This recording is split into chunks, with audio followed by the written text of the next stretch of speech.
Hi all, welcome back to my channel. അപ്പോൾ നമ്മൾ class 12 integrals എന്ന് പറയുന്ന ചാപ്റ്ററാണ് പഠിച്ചുകൊണ്ടിരിക്കുന്നത്. അപ്പോൾ അതിൽ നമ്മൾ കുറച്ച് ടൈപ്പ് ഓഫ് ഇൻ്റഗ്രേഷൻസ് ആണ് പഠിച്ചുകൊണ്ടിരിക്കുന്നത്. ഇന്ന് നമ്മൾ അടുത്തൊരു ടൈപ്പാണ് നോക്കുന്നത്. അപ്പോൾ നമ്മുടെ ക്വസ്റ്റ്യൻ ഇതാണ്: integral 1/√(ax² + bx + c dx. ഇങ്ങനെ ഒരു ഫോർമാറ്റിലാണ് ഒരു ക്വസ്റ്റ്യൻ വരുന്നതെങ്കിൽ എങ്ങനെയാണ് ചെയ്യേണ്ടത്? അതായത് 1/√(, റൂട്ടിൻ്റെ അകത്തൊരു ക്വാഡ്രാറ്റിക് ഇക്വേഷൻ ആണ് വരുന്നതെങ്കിൽ എന്താണ് നമുക്ക് ചെയ്യേണ്ടതെന്നാണുള്ളത് നമ്മൾ നോക്കാൻ പോകുന്നത്. അപ്പോൾ അതിന് വേണ്ടിയിട്ട് നമ്മൾ ഈ ക്വാഡ്രാറ്റിക് ഇക്വേഷനെ, അതായത് ax² + bx + c എന്ന് പറയുന്ന ഈ ക്വാഡ്രാറ്റിക് ഇക്വേഷനെ നമ്മൾ ഒരു 3 ഫോർമാറ്റ് തൊട്ട് മുന്നേ നമ്മൾ പഠിച്ചില്ലേ? എന്തൊക്കെയായിരുന്നു? 1/√(x² - a², 1/√(x² + a², പിന്നെന്താ 1/√(a² - x². ആ ഒരു 3 ഫോർമാറ്റിലോട്ട് നമുക്കിതിനെ മാറ്റാം. അതായത് ഡിനോമിനേറ്റർ കേട്ടോ, അതായത് ഡിനോമിനേറ്ററിൽ കിടക്കുന്ന, റൂട്ടിൻ്റെ അകത്ത് കിടക്കുന്ന ഈ ക്വാഡ്രാറ്റിക് ഇക്വേഷനെ ax² + bx + c എന്ന് പറയുന്ന ഈ ഇക്വേഷനെ നമുക്ക് എങ്ങനെ മാറ്റാം? ഒന്നെങ്കിൽ x² + a² ഫോർമാറ്റിലോട്ട് മാറ്റാം, അല്ലെങ്കിൽ x² - a² ഫോർമാറ്റിലോട്ട് മാറ്റാം, അല്ലെങ്കിൽ a² - x² ഫോർമാറ്റിലേക്ക് മാറ്റാം. അപ്പോൾ ഈ ക്വാഡ്രാറ്റിക് ഇക്വേഷനിലെ ഈ 3ലും ഏതെങ്കിലും ഒരെണ്ണത്തിലോട്ട് മാറ്റിക്കഴിഞ്ഞാൽ പിന്നെ നമുക്ക് നമ്മുടെ പഴയ 3 റിസൾട്ടുകൾ ഉപയോഗിച്ച് നമുക്ക് പ്രോബ്ലം സോൾവ് ചെയ്യാനുള്ളതേ ഉള്ളൂ. ഓക്കെ, അപ്പോൾ ഇതിലേക്ക് മാറ്റുന്നതാണ് നമ്മളുടെ ടാസ്ക് എന്ന് പറയുന്നത്. ഓക്കെ, അപ്പോൾ ഇതുമായിട്ട് ബന്ധപ്പെട്ട് നമുക്കൊരു പ്രോബ്ലം നമുക്കിപ്പോൾ ഒന്ന് ചെയ്ത് നോക്കാം. ഓക്കെ, അപ്പോൾ ഇതാണ് നമ്മളുടെ problem. Integral 1/√8 + 3x - x² dx. ഇതിനെയാണ് നമ്മൾ ചെയ്യാനായിട്ട് പോകുന്നത്. അപ്പോൾ നമ്മൾ ഈ പ്രോബ്ലം ചെയ്യുമ്പോൾ താഴെ ക്വാഡ്രാറ്റിക് ഇക്വേഷനാണ് തന്നിരിക്കുന്നത്. നമ്മൾ പറഞ്ഞല്ലോ ക്വാഡ്രാറ്റിക് ഇക്വേഷൻ ഈ 3 ഫോർമാറ്റിലോട്ടാണ് മാറ്റേണ്ടതെന്ന്. അപ്പോൾ നമ്മളൊരു പ്രോബ്ലം ചെയ്യാൻ തുടങ്ങുമ്പോൾ മുൻകൂട്ടായിട്ട് നമുക്ക് തീരുമാനിക്കാൻ പറ്റില്ല ഇതിലേതിലോട്ട് മാറ്റണമെന്ന്. നമ്മൾ ചെയ്ത് വരുമ്പോഴേ ഇത് 3ലും ഏതാണ് നമുക്ക് കിട്ടുന്നതെന്ന് പറയാൻ പറ്റത്തുള്ളൂ. ഓക്കെ, അപ്പോൾ അതിനനുസരിച്ചാണ് നമ്മൾ റിസൾട്ട് ഇവിടെ അപ്ലൈ ചെയ്യാനായിട്ട് പോകുന്നത്. അപ്പോൾ നമ്മൾ അതിന് വേണ്ടിയിട്ട് ഈ ക്വാഡ്രാറ്റിക് ഇക്വേഷനെ അങ്ങ് എടുക്കുവാണ്. എന്താണ്? 8 + 3x - x². നമ്മൾ +1-ലാണോ അതോ 10-ലൊക്കെ ആണോ എന്ന് എനിക്കറിയില്ല, ഞാൻ ഓർക്കുന്നില്ല കൃത്യമായിട്ട്. നമ്മൾ കംപ്ലീറ്റിംഗ് ദ സ്ക്വയർ മെത്തേഡ് എന്ന് പറയുന്നൊരു ഫോർമാറ്റ് നമ്മൾ പഠിച്ചിട്ടില്ലേ? കംപ്ലീറ്റിംഗ് ദ സ്ക്വയർ മെത്തേഡ്, അതാണ് നമ്മളിവിടെ ഉപയോഗിക്കാനായിട്ട് പോകുന്നത്. അതായത് ഈ 3 ഫോർമാറ്റിലോട്ട് മാറ്റാനായിട്ട് നമ്മളിവിടെ യൂസ് ചെയ്യാൻ പോകുന്നത് കംപ്ലീറ്റിംഗ് ദ സ്ക്വയർ മെത്തേഡ് ഫോർമാറ്റിലാണ്. അത് പ്രൊസീജിയർ സെയിം ആണ്, അത് ശ്രദ്ധിച്ച് മനസ്സിലാക്കുക. കംപ്ലീറ്റിംഗ് ദ സ്ക്വയർ മെത്തേഡ് ചെയ്യണമെങ്കിൽ ഈ x² എന്ന് പറയുന്ന ടേം നമ്മൾ എപ്പോഴും ആദ്യം വരണം. അതുപോലെ തന്നെ x²ൻ്റെ കോഎഫിഷ്യൻ്റ് എന്ന് പറഞ്ഞാൽ അതിൻ്റെ കൂടെ കിടക്കുന്ന നമ്പർ. അപ്പോൾ x²ൻ്റെ കൂടെ പ്രത്യേകിച്ച് നമ്പർ ഒന്നും തന്നിട്ടില്ലാത്തതുകൊണ്ട് 1 അണ്ടർസ്റ്റുഡ് ആണ്. അപ്പോൾ x²ൻ്റെ കോഎഫിഷ്യൻ്റ് 1 ആയിരിക്കണം, ഇത് ആദ്യം വരികയും വേണം. അതാണ് നമ്മൾ കംപ്ലീറ്റിംഗ് ദ സ്ക്വയർ മെത്തേഡ് ചെയ്യാനായിട്ടുള്ള രീതി. ഓക്കെ, അപ്പോൾ ഇത് തലതിരിഞ്ഞല്ലേ കിടക്കണേ? ആദ്യം നമ്പറാണ് വന്നിരിക്കുന്നത്, പിന്നെയാണ് ലാസ്റ്റാണ് x² വന്നിരിക്കുന്നത്. അപ്പോൾ ഇതിനെ ആദ്യം ഒന്ന് തിരിച്ചിടണം. അപ്പോൾ ഇതിനെ തിരിച്ചിടാനായിട്ട് എന്ത് ചെയ്താൽ മതി? ഇതിനകത്തുനിന്ന് ഒരു മൈനസ് പുറത്തേക്ക് എടുക്കുക, അല്ലെങ്കിൽ മൈനസ് കൊണ്ട് മൾട്ടിപ്ലൈ ചെയ്യാന്നൊക്കെ പറയാം. ഇപ്പം മൈനസ് പുറത്തേക്ക് എടുക്കുമ്പോൾ എന്ത് വരും? -, ഇത് നേരെ തിരിയും, ഈ ടേമുകളെല്ലാം തിരിയും, അതിൻ്റെ സൈനും മാറും. ഓക്കെ, അപ്പം -x² എന്താകും? +x² ആകും, +3x - 3x ആകും, +8 - 8 ആയിട്ട് മാറും. നമ്മൾ മൈനസിനെ പുറത്തെടുത്തപ്പോൾ ഇങ്ങനെ വന്നു. ചിലർക്ക് കൺഫ്യൂഷൻ ഉണ്ടാകും, എങ്ങനെ മൈനസിനെ പുറത്തെടുത്തപ്പോൾ ഈ സൈനുകൾ മാറിയെന്ന്. നോക്കിക്കേ, ഈ x²ൻ്റെ കൂടെ കിടക്കുന്ന മൈനസ് പുറത്തെടുത്തു, അപ്പോൾ ആ മൈനസ് പോയി പോസിറ്റീവായി. 3x എന്ന് പറയുന്നതിൻ്റെ സൈൻ പ്ലസ് ആണ്. പ്ലസ് എന്ന് പറയുന്നത് എന്താ? 2 മൈനസുകൾ കൂടി ചേരുന്നതാണ് ഒരു പ്ലസ് എന്ന് പറയുന്നത്. അപ്പോൾ അതിലൊരു മൈനസിനെ പുറത്തെടുത്താൽ പിന്നെ അവിടെ ഒരു മൈനസേ ഉള്ളൂ. അതുപോലെ തന്നെയാണ് -8ൻ്റെ കാര്യവും. ക്ലിയർ അല്ലേ? ഓക്കെ, അപ്പോൾ ഇനി നമ്മൾ അടുത്ത സ്റ്റെപ്പിൽ ചെയ്യാൻ പോകുന്നത്, അപ്പോൾ നമ്മൾ x² ആദ്യമാക്കി, x²ൻ്റെ കോഎഫിഷ്യൻ്റ് 1 ആണ്. ഇനി അടുത്തത് മൈനസ് അങ്ങനെ തന്നെ പുറത്തിട്ടേക്കണം. x² - 3x, ഇവിടം വരെ അങ്ങനെ തന്നെ എഴുതുക. ഇതിന് ശേഷം എഴുതേണ്ടത് എക്സിൻ്റെ കോഎഫിഷ്യൻറ്റിൻ്റെ പകുതിയുടെ സ്ക്വയർ. സൈൻ എടുക്കണ്ട, എക്സിൻ്റെ കോഎഫിഷ്യൻ്റായ നമ്പറിന് മാത്രം എടുത്താൽ മതി. എക്സിൻ്റെ കോഎഫിഷ്യൻറ്റിൻ്റെ പകുതിയുടെ സ്ക്വയർ. അപ്പോൾ ഇവിടെ എക്സിൻ്റെ കോഎഫിഷ്യൻ്റ് എത്രയാ? 3. അതിൻ്റെ പകുതി എത്രയാ? ബൈ 2. അതിൻ്റെ സ്ക്വയർ എത്രയാ? The whole square. ഇതാണ് ഉദ്ദേശിച്ചിരിക്കുന്നത്. എക്സിൻ്റെ കോഎഫിഷ്യൻറ്റിൻ്റെ പകുതിയുടെ സ്ക്വയർ ആഡും ചെയ്യണം, മൈനസും ചെയ്യണം. ഇതായിരിക്കണം നമ്മുടെ അടുത്ത സ്റ്റെപ്പ് എന്ന് പറയുന്നത്. പിന്നെ -8 അങ്ങനെ തന്നെ എഴുതുക. സ്റ്റെപ്പ് ക്ലിയർ ആയോ? x² - 3x വരെ അങ്ങനെ തന്നെ എഴുതുക. അതിനുശേഷമുള്ള സ്റ്റെപ്പ് എന്ന് പറയുന്നത് എക്സിൻ്റെ കോഎഫിഷ്യൻറ്റിൻ്റെ പകുതിയുടെ സ്ക്വയർ ആഡ് ചെയ്യണം, മൈനസ് ചെയ്യണം. Clear?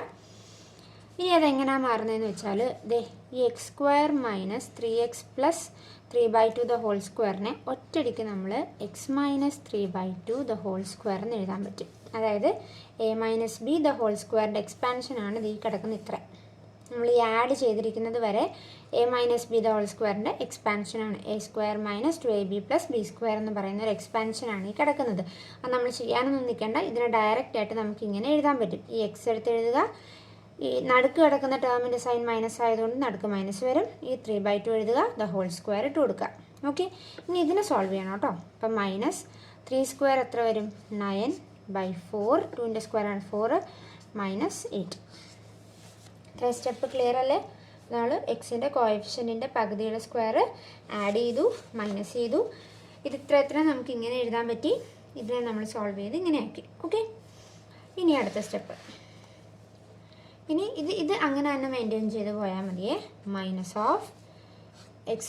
- 3/2 the whole square) minus നമ്മളിത് ഇതിനെ ക്രോസ് മൾട്ടിപ്ലൈ ചെയ്യാൻ പോവാണ്. -9 - 8 × 4 32/4. കണ്ടോ, നമ്മളിതിൻ്റെ LCM എടുത്ത് ക്രോസ് ഇതിനെ നമുക്ക് ഒരു ഒറ്റ ടേമാക്കി മാറ്റണമല്ലോ. അതിന് വേണ്ടിയിട്ടാണ് -9 - 8 4 32/4. അടുത്ത സ്റ്റെപ്പിൽ നമുക്ക് അതിനെ ഒന്ന് സോൾവ് ചെയ്തെടുക്കാം.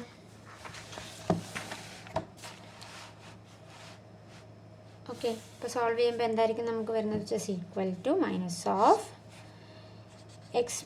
- 3/2 ദ ഹോൾ സ്ക്വയർ) -(9 - 32) അല്ലേ വന്നിരുന്നത്. -9 - 32 എത്രയാ? -41/4 എന്ന് വരത്തില്ല. -41/4. ഇനി ഇതിനെ നമുക്ക് ഇപ്പം നമ്മൾ തുടക്കത്തിൽ പറഞ്ഞിരുന്നു ഏത് ഫോർമാറ്റിലോട്ട് മാറ്റണം? x² - a², x² + a² അല്ലെങ്കിൽ a² - x². അപ്പോൾ ഇവിടുത്തെ വരേണ്ട ടേം ഒരു സ്ക്വയർ ടേം ആയിരിക്കണ്ടേ വരേണ്ടത്. അപ്പോൾ ഇതിനെ നമുക്ക് എങ്ങനെ എഴുതാം? -(x - 3/2 the whole square) minus ഇതിനൊരു സ്ക്വയർ ടേം ആക്കി എഴുതുമ്പോൾ എന്തായിരിക്കും വരുന്നത്? √41/2 ദ ഹോൾ സ്ക്വയർ. കണ്ടോ, അതായത് √41ൻ്റെ സ്ക്വയർ ആണ് 41, 2ൻ്റെ സ്ക്വയർ ആണ് 4. അതിനെയാണ് നമ്മളൊരു സ്ക്വയർ ടേം ആക്കി മാറ്റാനായിട്ട് ഇങ്ങനെ എഴുതിയത്. ഓക്കെ, അപ്പോൾ അകത്ത് കിടക്കുന്ന സാധനം x² - a² എന്ന ഫോർമാറ്റിൽ കിട്ടി. ഈ x - 3/2 മൊത്തത്തിലാണ് നമ്മളിവിടെ x എന്ന് സൂചിപ്പിക്കുന്നത്. അപ്പോൾ x² - a² എന്ന് പറയുന്ന ഫോർമാറ്റിൽ വന്നു. പക്ഷേ ഇവിടെ നോക്കിക്കേ, പുറത്തൊരു നെഗറ്റീവ് സൈൻ ഉണ്ട്. അതിൻ്റെ ആവശ്യം നമുക്കില്ല. അപ്പോൾ അതിനെ നമുക്ക് നേരെ അകത്തോട്ട് കയറ്റി മൾട്ടിപ്ലൈ ചെയ്യുമ്പോൾ ഈ ടേം നേരെ തിരിയും അല്ലേ. അപ്പോൾ നമുക്ക് എന്തായിരിക്കും കിട്ടുന്നത്? ഇത് നേരെ തിരിയുമ്പോൾ √41/2 the whole square minus x - 3/2 the whole square എന്നാക്കി കിട്ടി. ഇപ്പോൾ ഇത് ഏത് ഫോർമാറ്റിലോട്ടായിട്ട് മാറി? a² - x² എന്ന് പറയുന്ന ഫോർമാറ്റിലോട്ട് ഇത് മാറി. കണ്ടോ, ഈ മൈനസിനെ നേരെ അകത്തോട്ട് കയറ്റിയപ്പോൾ ഇത് a² - x² എന്ന് പറയുന്ന ഒരു ഫോർമാറ്റിലോട്ടായിട്ടത് മാറി. ഓക്കെ, അപ്പോൾ ഇനി ഇതിൻ്റെ റിസൾട്ട് അങ്ങ് അപ്ലൈ ചെയ്താൽ പോരെ. അപ്പം നമുക്ക് ഈ കിട്ടിയ സാധനത്തെ നമുക്ക് തിരിച്ച് ക്വസ്റ്റ്യനിലേക്ക് ഇട്ട് കൊടുക്കുക. നമ്മുടെ ക്വസ്റ്റ്യൻ എന്തായിരുന്നു? Integral 1/√8 + 3x - x² dx. ഇതായിരുന്നു നമ്മളുടെ ക്വസ്റ്റ്യൻ. അപ്പോൾ ഈ കിട്ടിയ സാധനത്തിന് പകരം നമുക്ക് ഇതവിടെ ഇട്ട് കൊടുക്കണം. അപ്പോൾ which is equal to integral 1/√41/2 the whole square minus x - 3/2 the whole square dx. അപ്പോൾ നോക്കിയേ, integral 1/√a² - x² ഫോർമാറ്റിലായില്ലേ. Integral 1/√(a² - x²) result നമ്മൾ പഠിച്ചത് എന്താ? സൈൻ ഇൻവേഴ്സ് x/a അല്ലേ? അപ്പോൾ നമുക്കത് അപ്ലൈ ചെയ്യാം. Sine inverse x/a. എക്സിൻ്റെ സ്ഥാനത്ത് ഇവിടെ കിടക്കുന്നത് ആരാ? x - 3/2 ബൈ എയുടെ സ്ഥാനത്ത് കിടക്കുന്നത് √41/2. ഇപ്പം നമ്മുടെ ഫൈനൽ ആൻസറായി. ഇനി ഇതിനെ നമുക്കൊന്ന് അറേഞ്ച് ചെയ്തൊരു സ്റ്റാൻഡേർഡ് ഫോർമാറ്റിലോട്ടാക്കി മാറ്റണം. ഇതും ആൻസറാണ്. റിസൾട്ട് നമ്മൾ അപ്ലൈ ചെയ്തു സൈൻ ഇൻവേഴ്സ് x/a. പക്ഷേ ഇതിനൊന്നും ഒരു കറക്റ്റ് ഫോർമാറ്റിലോട്ട് മാറ്റാം, ഒരു സ്റ്റാൻഡേർഡ് ഫോമിലേക്ക് നമുക്ക് മാറ്റാം. അതിന് വേണ്ടിയിട്ട് നമ്മൾ ന്യൂമറേറ്ററിൻ്റെ LCM എടുക്കാം. Which is equal to sine inverse of, ഇപ്പം ന്യൂമറേറ്ററിൻ്റെ LCM എടുക്കുമ്പോൾ എന്ത് വരും? x × 2x - 3/2 ബൈ താഴത്തത് √41/2 അങ്ങനെ തന്നെ എഴുതുക. പ്ലസ് സി, ഈ ടൂവും ക്യാൻസൽ ചെയ്ത് കളയാം. അപ്പോൾ ബാക്കി എന്തുണ്ട്? സൈൻ ഇൻവേഴ്സ് 2x - 3/√41 നമ്മുടെ ഫൈനൽ ആൻസറായി. കണ്ടോ? അപ്പോൾ ഇത്രയേ ഉള്ളൂ ചെയ്യാനായിട്ട്. അപ്പോൾ നമ്മുടെ ക്വസ്റ്റ്യനിൽ ഡിനോമിനേറ്ററിൽ വരുന്ന ക്വാഡ്രാറ്റിക് ഇക്വേഷനെ നമ്മൾ ഓൾറെഡി പഠിച്ചിട്ടുള്ള ഏതെങ്കിലും ഒരു 3 ഫോർമാറ്റിലോട്ടാക്കി നമ്മൾ മാറ്റണം. അതിനുശേഷം അതിൻ്റെ റിസൾട്ട് ഡയറക്റ്റ് അപ്ലൈ ചെയ്താൽ നമ്മളുടെ ഫൈനൽ ആൻസർ നമുക്ക് കിട്ടും. അപ്പം ഇങ്ങനത്തെ ഒരു പ്രോബ്ലം വന്നാൽ എങ്ങനെ ചെയ്യേണ്ടതെന്നുള്ളൊരു ഫോർമാറ്റും പ്രൊസീജിയറും നിങ്ങൾക്ക് മനസ്സിലായെന്ന് വിശ്വസിക്കുന്നു. ഈ ക്വസ്റ്റ്യൻ നല്ല രീതിയിൽ എഴുതി പഠിക്കുക. ഞാൻ പറഞ്ഞില്ലേ, കംപ്ലീറ്റിംഗ് ദ സ്ക്വയർ മെത്തേഡ് എഴുതി പഠിച്ചില്ലെങ്കിൽ നമുക്ക് പെട്ടെന്ന് കിട്ടില്ല, മനസ്സിലിരിക്കില്ല എന്തായിരിക്കും ചെയ്യേണ്ടത്. ആ സ്റ്റെപ്പ് നമ്മൾ മറന്നു പോകും. അപ്പോൾ അതിന് വേണ്ടിയിട്ട് ഇത് നല്ല രീതിയിൽ എഴുതി പഠിക്കുക. ഒരു 3 times ഒക്കെ ഒന്ന് എഴുതി പഠിച്ചാൽ മതി, നമ്മുടെ മനസ്സിലിരുന്നോളും. ഓക്കെ, അപ്പം ഇന്ന് പറഞ്ഞ പ്രോബ്ലംസ് നിങ്ങൾക്ക് മനസ്സിലായെന്ന് വിശ്വസിക്കുന്നു. നിങ്ങൾക്ക് ഈ വീഡിയോ ഇഷ്ടപ്പെട്ടെങ്കിൽ നിങ്ങളുടെ ഫ്രണ്ട്സിനൊക്കെ ഷെയർ ചെയ്യുക, എൻ്റെ വീഡിയോ ഒന്ന് ലൈക്ക് ചെയ്യുക, എൻ്റെ ചാനലൊന്ന് സബ്സ്ക്രൈബ് ചെയ്യുക. താങ്ക്